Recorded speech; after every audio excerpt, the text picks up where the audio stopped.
ఎనర్జీతో ఎలా ఉండగలుగుతున్నారు?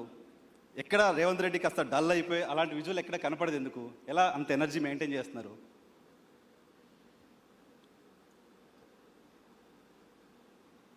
మనకున్న లక్ష్యం, మన ఆలోచన, మనం తీసుకుంటున్న నిర్ణయాలలో స్పష్టత ఉంటే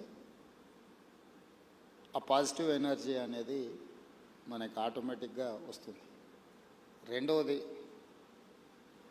చాలా సందర్భాలలో చాలామంది తమకు ఏం కావాలనో కోరుకోకుండా ఇతరుల దగ్గర ఏముండకూడదో దాన్ని దూరం చేయాలనే ప్రయత్నం చేస్తుంటారు. ఓకే, అది జరగకపోవడం వల్ల అసహనము, అసంతృప్తి అవి మనిషిని కుంగదీస్తాయి.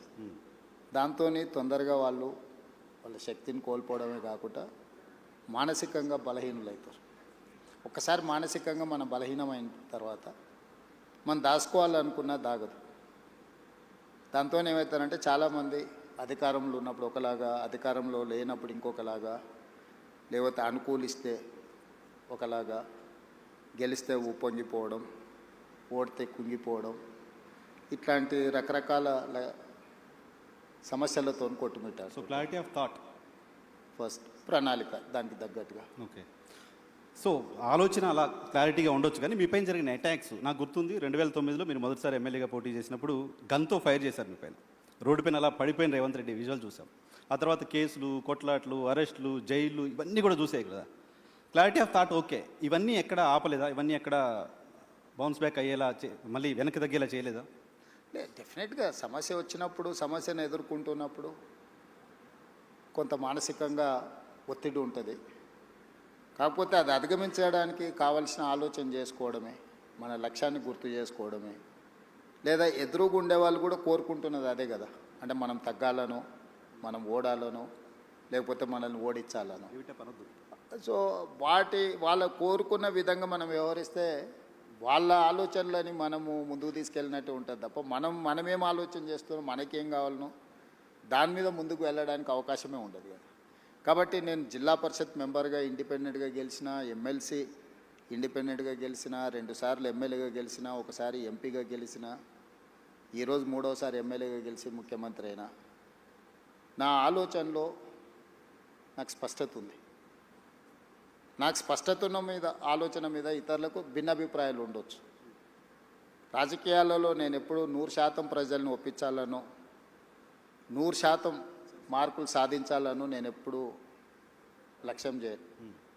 నా లెక్క పాలిటిక్స్లో 51% ఈజ్ 100%, 49% ఈజ్ 0. నువ్వు గెలవాలంటే 51% చాలు నీకు రాజకీయాలలో. ఈ గేమ్లో ఉన్న రూలే అది. 51%, 61 సీటు వస్తే నువ్వు ప్రభుత్వాన్ని ఏర్పాటు చేస్తావు. 59 సీట్లు వస్తే ఇంటి దగ్గర కూర్చుంటావు. సో 59కి 61కు ఉన్న తేడా 2. సో ఇక్కడ మనము 100% ప్రజల్ని మెప్పించాలను, లేదా 100% ప్రజలు మనం చెప్పినట్టే వినాలను మనం కోరుకుంటే మనకు తప్పకుండా డిస్సాటిస్ఫాక్షన్ అనేది మనల్ని చేస్తూనే ఉంటుంది. సో మనం 51% ప్రజలను ఒప్పించడానికి, 51% ప్రజలు మెచ్చే విధంగా పరిపాలన అందిస్తే sometimes that may be 60, that may be 70, 75, 60% first క్లాస్లో పాస్ అయినట్టు, 75% డిస్టింక్షన్ వచ్చినట్టు. ఎట్ ద మ్యాక్స్ నువ్వు పెట్టుకోవాల్సిన ఎఫర్ట్స్ కానీ, లక్ష్యం కానీ 60% నుంచి 75% మధ్యలో నీ నిర్ణయాలను ప్రజలు ఆమోదిస్తే that is the biggest victory. Okay, so మనం ఒప్పుకోని వాళ్ళను ఏదో విధంగా వాళ్ళను అణచివేయాలను, లేకపోతే వాళ్ళని ఏదో రకంగా అడ్డు తొలగించుకోవాలని మనం అనుకుంటే మనం చేయాల్సిన పనులను వదిలేసి అలాంటి వాళ్ళకే మన సమయం అంతా పోతుంది. సో ఓకే, మన ఎనర్జీ అనేది, మన ఆలోచన అనేది మనకేం కావాలనే లక్ష్యం కోసం ఉపయోగించినప్పుడు తప్పకుండా దాని ఫలితాలు వేరే రకంగా ఉంటాయి. ఓకే, సో ఇప్పుడు మీ ఎనర్జీ అంతా తెలంగాణకి ఏం కావాలి, తెలంగాణ ఎలా